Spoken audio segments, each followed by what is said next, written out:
Assalamualaikum warahmatullahi wabarakatuh. Izin memperkenalkan diri, nama saya Artika Salwa Naila dengan NPM 24610188 dari kelas Manajemen C, Program Studi S1 Manajemen, Fakultas Ekonomi dan Bisnis, dan Universitas Muhammadiyah Metro. Saat ini saya berada di semester 2. Pada video kali ini, saya akan menjelaskan kembali nih materi dari kelompok saya, yaitu haji dan hikmah yang saya dapatkan setelah saya mempelajari AIK 2 selama di semester ini. Jadi, yang akan saya jelaskan yang pertama adalah materi kelompok saya, yaitu haji.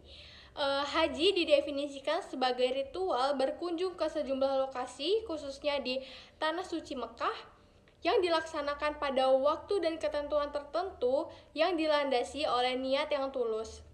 Tujuan utama dari haji adalah menghadiri seruan Allah Subhanahu wa Ta'ala dan berharap mendapatkan keridhoannya.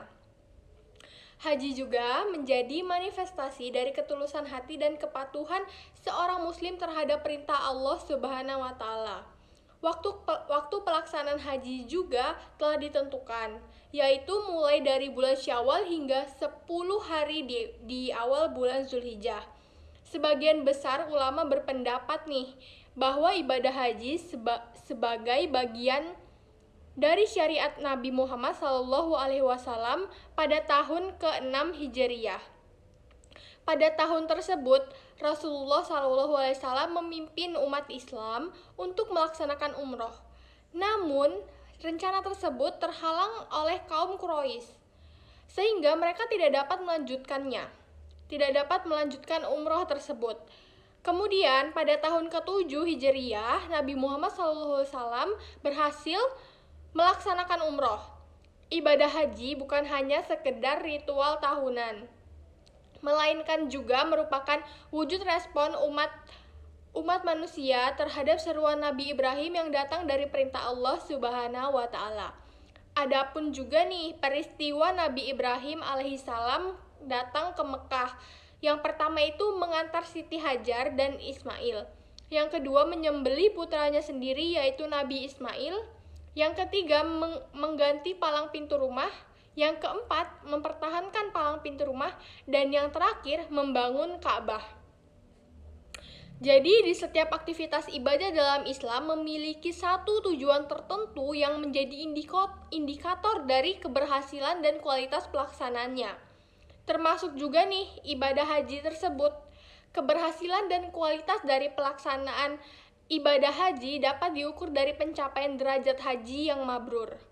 Dengan kata lain, jika seseorang telah melaksanakan ibadah haji dengan benar dan sesuai dengan tuntutan dan dengan niat yang tulus, maka ibadah hajinya diharapkan mencapai predikat haji yang mabrur, yang merupakan tingkatan haji yang paling mulia dan diterima oleh Allah Subhanahu wa Ta'ala, insya Allah. Kemudian ada tahapan dalam pelaksanaan haji dan umroh mengandung banyak sekali hikmah dan nilai sebagai pedoman untuk menjalankan kehidupan sehari-hari.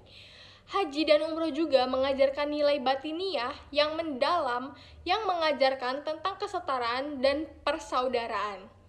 Berikut juga nih ada beberapa hikmah dalam perjalanan haji. Yang pertama, menumbuhkan jiwa tauhid yang tinggi. Yang kedua, pembentukan sikap mental dan akhlak yang mulia. Kemudian yang ketiga, menyatukan umat Islam yang ada di seluruh dunia menjadi ummah wahidah. Yang keempat, mengajarkan sejarah perjuangan Nabi Muhammad SAW dan Nabi Ibrahim alaihissalam. Yang selanjutnya, mendorong manusia untuk mengenal peta planet bumi. Dan yang terakhir, menjadi muktamar akbar umat Islam sedunia. Lalu ada juga makna spiritual haji. Dalam kehidupan ibadah haji memiliki simbolisme yang merupakan manifestasi dari bentuk kesetiaan dan penyerahan diri manusia. Ibadah haji memiliki tujuan untuk membentuk karakter, nilai moral, dan solidaritas. Dengan demikian, ibadah haji menjadi transformasi untuk menuju kebaikan. Haji juga merupakan representasi dari pendidikan spiritual dan sosial umat Islam yang menekankan akan pentingnya perjuangan para nabi. Spiritual haji juga dirancang untuk mengajarkan para jemaah tentang pentingnya kesabaran dan kerendahan hati. Nah, jadi itu saja yang bisa saya dapat sampaikan tentang materi haji. Kemudian selanjutnya kita beralih pada hikmah yang saya dapatkan selama saya mempelajari AIK di semester 2 ini. Yang pertama, meningkatkan pengetahuan dan pemahaman saya terhadap agama Islam. Yang tadinya saya belum tahu, setelah saya belajar AIK di semester ini, saya banyak lebih tahu nih tentang agama Islam. Kemudian mempelajari AIK ini membentuk sikap saya menjadi lebih baik lagi, seperti toleransinya, empatinya, kesabarannya, keoptimisannya, dan menjadi lebih percaya diri. Saya juga menjadi lebih giat lagi dalam beribadah tepat waktu. Lalu pada semester 1 dan 2 ini ada hafalan surat-surat nih, sehingga membuat saya menjadi lebih ingat dan fasih lagi dengan surat-surat yang ada di juz 30. Itu saja yang dapat saya sampaikan dalam video kali ini. Kurang lebihnya saya mohon maaf. Terima kasih. Wassalamualaikum warahmatullahi wabarakatuh.